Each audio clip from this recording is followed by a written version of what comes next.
UAE പ്രഖ്യാപിച്ച പൊതുമാപ്പ് പ്രയോജനപ്പെടുത്തുന്നവർക്ക് വിമാന ടിക്കറ്റിൽ ഇളവ് പ്രഖ്യാപിച്ചു. ഇത് സംബന്ധിച്ച് വിമാന കമ്പനികളുമായി ചർച്ച ചെയ്തെന്ന് ദുബായ് താമസ കുടിയേറ്റ വകുപ്പ് അറിയിച്ചു.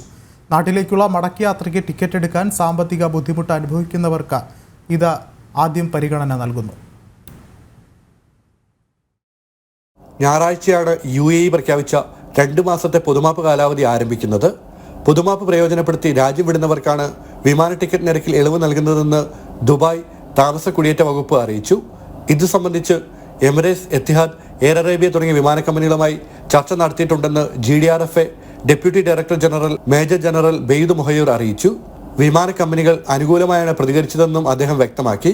നിയമലംഘകർ എത്രയും വേഗം നടപടി പൂർത്തിയാക്കി താമസം നിയമവിധേയമാക്കുകയോ രാജ്യം വിടുകയോ ചെയ്യണമെന്നും അധികൃതർ ആവശ്യപ്പെട്ടു. പൊതുമാപ്പ് അവസാനിച്ചാൽ നവംബർ 1 മുതൽ നിയമലംഘകർക്കായി പരിശോധന ശക്തമാക്കും. പിടിക്കപ്പെട്ടാൽ തടവും പിഴയും നാടുകടത്തിലുമാകും ശിക്ഷ. രേഖകളിൽ ബയോമെട്രിക് ഫിംഗർ പ്രിന്റിംഗ് ഉള്ളവർക്ക് ഓൺലൈനിൽ ഡിപ്പാച്ചർ പെർമിറ്റിനെ അപേക്ഷിച്ചാൽ എക്സിറ്റ് പെർമിറ്റ് നേരിട്ട് അനുവദിക്കും. ബയോമെട്രിക് പ്രിന്റിംഗ് ഇല്ലെങ്കിൽ സേവന കേന്ദ്രങ്ങളിലെത്തി നേരിട്ട് വേണം പെർമിറ്റിനായി അപേക്ഷിക്കാൻ. 15 വയസ്സിന് മുകളിലുള്ളവർക്ക് മാത്രമാണ് ഇത് ബാധകം. അബുദാബിയിലെ അൽദഫ്ര, സുവൈഹ, അൽ ഷഹാന എന്നിവിടങ്ങളിലെ ICP കേന്ദ്രങ്ങളിലും ദുബായിലെ അല്ലവീറിലെ സെന്ററിലും ബയോമെട്രിക് ഫിംഗർ പ്രിന്റിംഗിന് സൗകര്യമുണ്ട്. മറ്റ് എമിറേറ്റുകളിലുള്ളവർ അതാത് ICP സെന്ററുകളെ സമീപിക്കണം. രാജ്യം വിടുന്നവർക്ക് നൽകുന്ന എക്സിറ്റ് പാസിന് 14 ദിവസത്തെ കാലാവധി ഉണ്ടാകും. ജനം, ദുബായ്.